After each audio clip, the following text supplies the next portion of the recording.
নমস্কার, কেমন আছেন সবাই? নিশ্চয়ই খুব ভালো আছেন। বাসন্তী রান্না করে সবাইকে স্বাগত।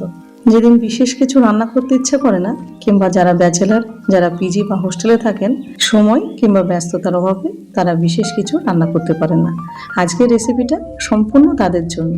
যেটা ওয়ান পট মিল, লাঞ্চ হোক কিংবা ডিনার, যখন খুশি আপনার মন চায়। ঘরে যদি কোনো আনাজপাতি না থাকে, ডিম আর আলু থাকলে তাহলে একদম বাজিমাত, একদম জিভে জল আনার সাথে এইভাবে বানিয়ে নিতে পারবেন। আশা করি ভিডিওটা আপনাদের ভীষণ ভালো লাগবে, আর ভালো লাগলে চ্যানেলটাকে সাবস্ক্রাইব করে তার সাথে সুন্দর করে একটা কমেন্ট এবং লাইক আর হাইপ করতে ভুলবেন না।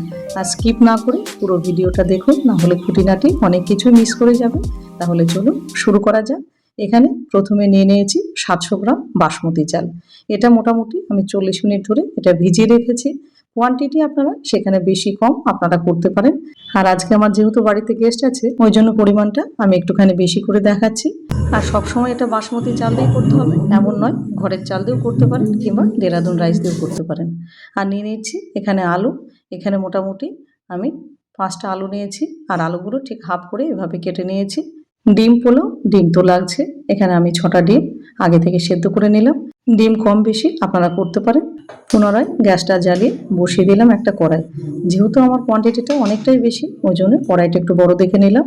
নিয়ে নিলাম বেশ খানিকটা সর্ষের তেল। আর আমি আজকে পোলাওটা সর্ষের তেলে করব। আপনারা সেখানে চাইলে সাদা তেল দিয়েও করতে পারেন, এতে স্বাদের কোনো তারতম্য ঘটবে না। এবার তেলটা ভালোভাবে গরম হলে ফোড়নে দিয়ে দেবো একটা তেজপাতা, একটা শুকনো লঙ্কা, একটা দারচিনি স্টিক, কিছু গোলমরিচ, কিছু লং, একটা দিলাম বড় এলাচ, আর 3 থেকে 4টে ছোট এলাচ, একটুখানি জয়িত্রী দিলাম। এবার সবগুলো একসঙ্গে সুন্দর করে ভেজে নেব। আর আমি কিন্তু পাশে জলটাও বসিয়ে দিয়েছি, দেখতেই পাচ্ছেন। জলের পরিমাপটাও আমি বলে দিচ্ছি কতটুকু জল নেবেন না নেবেন। এবার দিয়ে দেবো আলুগুলো। আলু এবং ডিম ভাজার পরেও আপনি কিন্তু ফোড়নটা দিতে পারেন, কিন্তু আমার এটাই বেশি ভালো লাগে, কেননা ফোড়নের একটা সুগন্ধের মধ্যে আলু এবং ডিমটা যদি ওই তেলে ভেজে নিই, আলু এবং ডিমে সুন্দর একটা ফ্লেভার আসে। এবার আলুটা কিন্তু খুব লাল করে ভাজবো না, মোটামুটি হালকা একটুখানি রং ধরলে কিন্তু আলুটা তুলে দিতে হবে। আলুটা ভাজা হয়ে গেছে, এবার এক এক করে আলুগুলো তুলে নেব।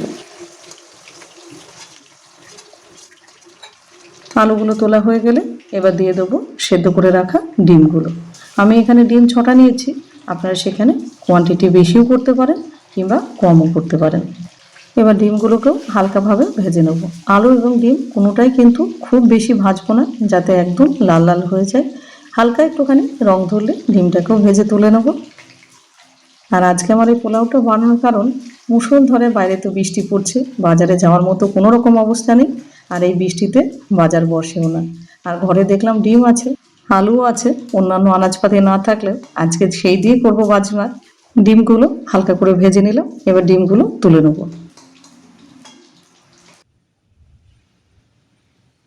ডিমগুলো তোলা হয়ে গেলে এবার দিয়ে দেবো ওই তেলের মধ্যে এখানে 5খানা আমি মিডিয়াম সাইজের পেঁয়াজ একদম পাতলা করে কেটে নিয়েছি, যেরকম বেরেস্তা কাটে ঠিক সেই রকমভাবে।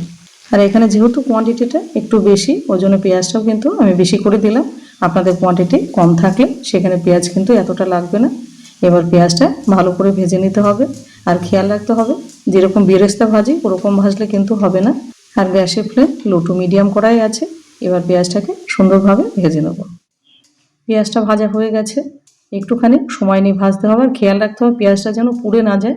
পেঁয়াজটা ঠিক এরকম করে ভাজতে হবে, যাতে একদম কাঁচাও না থাকে, আবার বেরেস্তার মতো ওইরকম ক্রাঞ্চিও যাতে না হয়ে যায়। এবার কি করব, খানিকটা পেঁয়াজ আমি তুলে রাখবো। উপরে যখন লেয়ারটা দেব তখন গার্নিশিংয়ের জন্য একটুখানি পেঁয়াজ আমি তুলে নেব, জাস্ট একটুখানি। আর একবার একটুখানি তুলবো, আর ওই কারণে পেঁয়াজটা একটুখানি বেশি করে দিতে হয়। এবারে এই ভাজা পেঁয়াজের মধ্যে দিয়ে দেবো একদম 1 চামচ একদম বাড়িতে তৈরি করা শুদ্ধ গাওয়া ঘি। এই পেঁয়াজের মধ্যে গাওয়া ঘি দিয়ে ভাজলে এত সুন্দর একটা ফ্লেভার আসে। এবার এটাকে হালকা করে একটুখানি নাড়াচাড়া দিয়ে নিতে হবে। আর এখানে একটা পেস্ট আমি বানিয়ে নিয়েছি। এখানে 8 থেকে 10খানা লঙ্কা নিয়েছি, মিডিয়াম সাইজে একটা গোটা রসুন নিয়েছি, আর নিয়েছি এই মোটামুটি 30 থেকে 40 গ্রাম মতো আদা। অল্প একটুখানি জল দিয়ে এটাকে ভালো করে পেস্ট করে নিয়েছি। লঙ্কা আপনারা যে যেরকম খাবেন সেই বুঝে লঙ্কা দেবেন। পোলাও আমাদের বাড়িতে কিন্তু বেশ ঝালই খেতে ভালোবাসে, ওই জন্য এর মধ্যে চিনি আমি দিলেও খুব সামান্য একটুখানি দেবো। এবার মশলাটাকে ভালো করে কষিয়ে নিতে হবে যতক্ষণ না এর কাঁচা গন্ধটা না যায়। এবার মশলাটা আমাদের মোটামুটি কষানো হয়ে গেছে। এখানে দিয়ে দেবো দুটো মিডিয়াম সাইজের টমেটো পাতলা করে কেটে নিয়েছি। আর লবণটা আমি একেবারেই দিয়ে দিচ্ছি। এখানে দিয়ে দেবো 1.5 চামচ মতো লবণ। তবে আপনারা বুঝতে না পারলে লবণটা পরে দেবেন, কারণ কম বেশি লবণ হতে পারে, সেক্ষেত্রে আপনার চেক করে লবণটা দিয়ে দেবেন। এবার লবণটা দেওয়ার পরে ভালো করে এটাকে কষিয়ে নিতে হবে। আর লবণটা দেওয়ার জন্য টমেটোটাও খুব তাড়াতাড়ি সেদ্ধ হয়ে যাবে আর মশলাটাও সুন্দরভাবে কষানো হয়ে যাবে। এবার মশলাটাকে কষিয়ে নেব।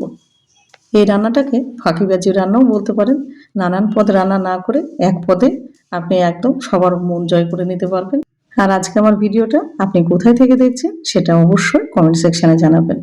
এবার মশলাটা কষানো হয়ে গেলে দিয়ে দেবো ভেজে রাখা আলুটা। এবার আলুটা দেওয়ার পরে দিয়ে দেবো 1 চামচ ধনে গুঁড়ো এবং 1/2 চামচ জিরে গুঁড়ো। মশলা বলতে এইটুকুই। এবার ভালো করে কষিয়ে নিতে হবে। আর গ্যাসের ফ্লেম লো টু মিডিয়ামই করা আছে, হাই করা যাবে না। আলু এবং মশলাটা খুব সুন্দরভাবে কষিয়ে নিলাম। এবার দিয়ে দেবো ধুয়ে রাখা চালটা। যারা পিজিতে থাকে কিংবা হোস্টেলে থাকে তাদের তো আর সময় কিংবা ব্যস্ততার অভাবে নানান রকম পদ তো রান্না করা সম্ভব হয়ে ওঠে না। ঘরে সবারই মোটামুটি ডিম থাকে কিংবা আলুও থাকে, আলু পেঁয়াজ। এবার তারা কিন্তু অনায়াস হয়ে এটা বানিয়ে নিতে পারেন। আর ডিমটা যদি আগে থেকে সেদ্ধ করে রাখেন তাহলে কিন্তু এটা বড় প্রেসার কুকার যদি থাকে প্রেসার কুকারও এটা কিন্তু বানিয়ে নেওয়া যেতে পারে। 1 থেকে 2খানা সিটি পড়লে এবার বন্ধ করে দিতে হবে। আলু এবং মশলাটাকে ভালো করে কষিয়ে চালটা দিয়ে পরিমাণ মতো জল দেওয়ার পরে 1টা থেকে কিংবা 2টো সিটি, তার বেশি একেবারেই নয়। এটা কিন্তু প্রেসার কুকারেও খুব ভালো হয়। এবার চালটাকে দিয়ে মোটামুটি মিনিট খানেক কষিয়ে নেওয়ার পরে এবার দিয়ে দেবো গরম জল। আমি এখানে যেহেতু 750 গ্রাম চাল আছে, এখানে মোটামুটি 500 ml এর আমি মোটামুটি 2.5 মগ মতো এখানে জল দিয়েছি। আর পোলাও রান্না করতে গেলে অবশ্যই জলটা কিন্তু গরম দেবেন, একদম পজিটিভলি গরম দেবেন। কোনোভাবে ঠান্ডা জলের ব্যবহার আপনারা করবেন না। এবার চালটাকে ভালো করে জলের সাথে এবং মশলার সাথে মিশিয়ে দিতে হবে। আর আমাদের বাড়িতে এরকম ডিমের পোলাও রান্না করলে মিষ্টি একেবারেই পছন্দ করে না। আমি তবুও একটুখানি মিষ্টি দিয়ে দিলাম। এখানে 2খানা আমি বাতাসা দিয়েছি। আপনারা চাইলে সেখানে 1 চামচ কিংবা 2 চামচ চিনি দিতে পারেন। আর যারা ভাবেন একদমই মিষ্টি খাবেন না তারা টোটালি মিষ্টিটা স্কিপ করতে পারেন। আর দিয়ে দেবো 1/2 খানা লেবুর রস। এই লেবুর রস দেওয়ার কারণে ভাতটা সাদা হবে এবং ঝরঝরে হবে। এবারে লেবুর রসটা দিয়ে ভালো করে একটুখানি নাড়াচাড়া করে এটা মোটামুটি 5 মিনিট মতো এটা হাই ফ্লেমে এটাকে ফুটিয়ে নেব। 5 মিনিট পর আমি ফিরে আসলাম। চালটা কিন্তু অনেকটা সেদ্ধ হয়ে গেছে আর জলটা অনেকটা কমে গেছে। এবারে গ্যাসের ফ্লেম কিন্তু লো টু মিডিয়াম করে দিতে হবে।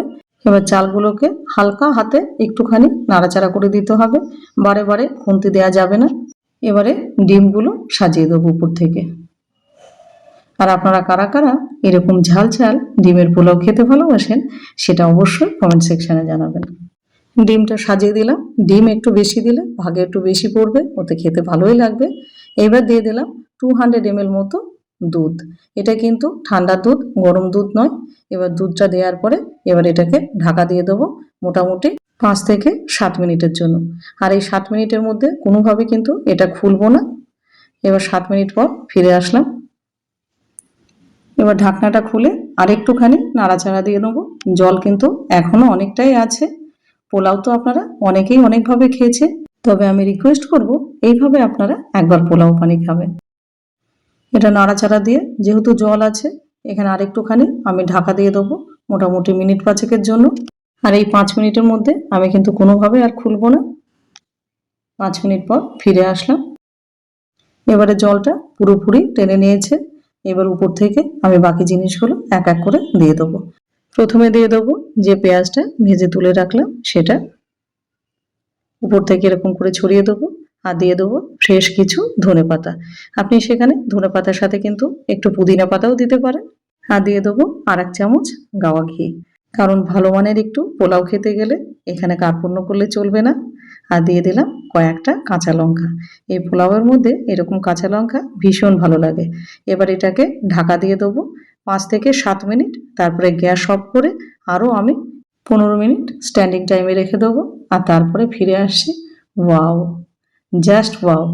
তাহলে ডাল করো, মাছ করো, মাংস করো, অত কিছু না করে ঘরে যদি চাল এবং ডিম থাকে, আপনি এরকম একদম সুস্বাদু পোলাও আপনি বাড়িতেই তৈরি করে দিতে পারবেন। আর দোকান থেকে আর বিরিয়ানি আনার দরকার নেই, এটা আপনি সেমি বিরিয়ানিও বলতে পারেন। এবার পরিবেশন করার পালা। এরকম বাইরে মুষলধারে বৃষ্টি পড়ছে, আর এরকম গরম গরম ধোয়াটা এইরকম পোলাও আপনি তৈরি করে পরিবেশন করুন। আর সঙ্গে যদি থাকে একটু রায়তা, কিন্তু আমার ঘরে দই নেই বলে আমি রায়তাটা করে দেখাতে পারলাম না। আর এইরকম ভাবে পোলাও করলে আপনার সঙ্গে কিচ্ছুটি লাগবে না, আর রায়তাও লাগবে না। আর ভিডিওটা আপনাদের কেমন লাগলো? এইরকম ভালো ভালো ভিডিও পেতে অবশ্যই ভিজিট করুন বাসন্তী রান্নাঘর। সেখানে কিন্তু আরো নানান ধরনের এরকম ভালো ভালো ভিডিও আপনারা পেয়ে যাবেন। আর ভিডিওটা যদি আপনাদের ভালো লাগে কিংবা কাজে আসে, তাহলে অবশ্যই চ্যানেলটাকে সাবস্ক্রাইব করে সুন্দর করে একটা কমেন্ট, একটা লাইক আর প্রচুর পরিমাণে শেয়ার করে দেবেন। আর হ্যাঁ, হাইপ করতেও ভুলবেন না। তাহলে আজ আসি, ভালো থাকবেন, সুস্থ থাকবেন।